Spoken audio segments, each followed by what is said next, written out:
যেসব যারা অনলাইনে বিভিন্ন পেজের মধ্যে বিভিন্ন প্রপাগান্ডা চালাচ্ছেন, নিশ্চয়ই বিশ্ববিদ্যালয়ের শিক্ষার্থীরা আমরা যে গত 15-16 বছর ধরে দীর্ঘ লড়াইয়ে সবচাইতে বেশি ভিক্টিম হয়েছে, সবচাইতে বেশি জীবন দিতে হয়েছে এবং সবচাইতে বেশি ক্রস ফায়ারের মুখোমুখি হয়েছি, সবগুলো গল্প শিক্ষার্থীরা নিশ্চয় জানবেন। আপনাদেরকে বিনীত অনুরোধ করবো এই বাজে প্ল্যানিং থেকে, মিথ্যা অপপ্রচার থেকে, ইতিহাসকে লুকানোর জায়গা থেকে সরে আসবেন।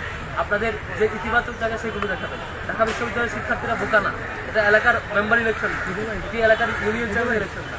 ঢাকা বিশ্ববিদ্যালয়ের শিক্ষার্থী আপনি যত মিথ্যার মধ্য দিয়ে, মিথ্যা গল্প রটিয়ে এবং বিভিন্ন কিছু এডিট করার মধ্য দিয়ে নানাভাবে গল্প ট্রেনিং করবেন, তত বেশি আপনার অবস্থান নষ্ট হবে। আমরা বিশ্বাস করতে চাই জুলাইয়ের শক্তি জুলাইয়ে যারা মাঠে ময়দানে অবদান রেখেছেন তাদের কারো ইমেজ নষ্ট না হোক, তারা প্রত্যেকের শিক্ষার্থীদের কাছে সেই গ্রহণযোগ্যতা ধরে রাখুন, তাদের ইতিবাচক ইমেজটুকু থাকুক। কে জয়ী হবে কে পরাজিত হবে সেটি ইলেকশন পরবর্তী বুঝে যাবে, কিন্তু তার আগ পর্যন্ত কাউকে বিশ্ববিদ্যালয়ের শিক্ষার্থী হিসেবে যেই ইমেজ দেখার কথা, যে ভাবমূর্তির মধ্যে দিয়ে দেখার কথা, সেটুকু দেখে পরে আমরা প্রত্যাশা করতে চাই। তাই সকল প্রতিযোগী ভাইদেরকে, আমাদের বন্ধু সংগঠনের ভাইদেরকে অনুরোধ করবো ছাত্র শিবিরের ব্যাপারে এবং অন্যান্য প্রতিযোগীর ব্যাপারে যে ধরনের ফ্রেমিং করা হচ্ছে, যে ধরনের আজেবাজে ভিডিও করা হচ্ছে, এগুলো থেকে দূরে থাকতে অনুরোধ করবো। সর্বশেষ গতকালকে রাতেও আমাদের 2জন প্রার্থীকে নিয়ে এআই দিয়ে বিভিন্ন ভিডিও প্রচার করা হচ্ছে, এগুলো খুবই দুঃখজনক। আমরা সবাইকে আহ্বান করবো, আমরা সবাই মিলেমিশে কাঁধে কাঁধ দেখে একসাথে ক্যাম্পাস থেকে বড়বার জন্য শপথ নিই। জুলাই জিতবে, যেই জয়ী হয়ে না কেন, বিশেষ আমাদের জুলাইয়ের শক্তি জিতবে বলে বিশ্বাস করছি এবং ক্যাম্পাসটা আমরা বলবো। তার কথা আমি অনুরোধ করছি আমাদের আলোচনার টাইম।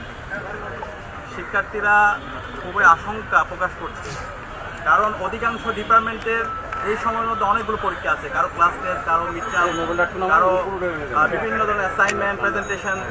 তো এই যে আপনার নির্বাচন উপলক্ষে উৎসবমুখর পরিবেশ বিরাজ করছে, সেই জায়গায় এই পরীক্ষার কারণে শিক্ষার্থীরা নির্বাচনী যে প্রচারণা এবং নির্বাচন কেন্দ্রিক যে অ্যাক্টিভিটিগুলো আছে সেই জায়গায় তারা বাধাগ্রস্ত হচ্ছে।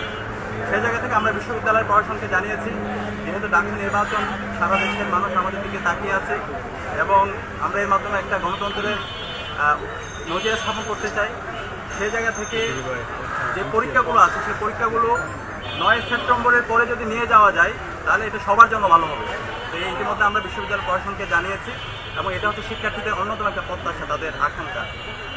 এর পাশাপাশি আমরা দেখতে পাচ্ছি আমরা বিশ্ববিদ্যালয়ের শিক্ষার্থীদের উৎসাহ, কিন্তু আমরা যারা প্রার্থীরা আমাদের আইডিয়াগুলো শিক্ষার্থীদের কাছে পেশ না করে বরং কাদা ছোড়াছুড়ি করতে, বিভিন্ন ধরনের আচরণবিধি লঙ্ঘন করতে, আমরা সবাইকে দায়িত্বশীল আচরণ করার জন্য অনুরোধ করছি।